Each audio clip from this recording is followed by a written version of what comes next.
Des points, des traits longs, des traits courts.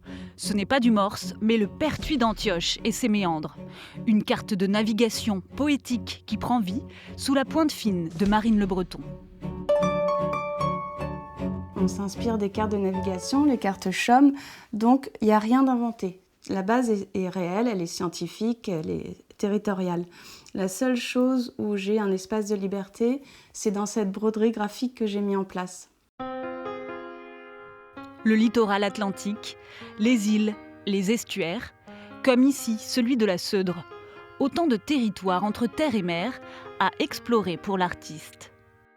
Dernièrement, je me suis mis totalement à dessiner des choses au feutre.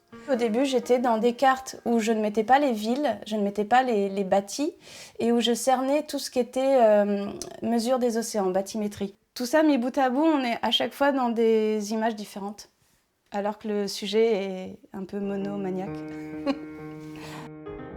Marine a choisi il y a 2 ans de quitter le monde de l'illustration commerciale pour celui des tirages d'art en édition limitée. Avec cette obsession pour la cartographie qu'elle tire de sa jeunesse.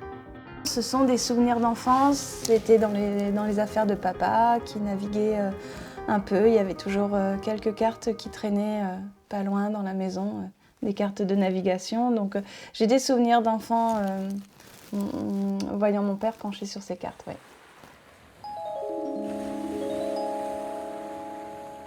Des cartes qui s'exposent à la Maison du Port jusqu'à la fin du mois pour s'évader au fil des côtes françaises.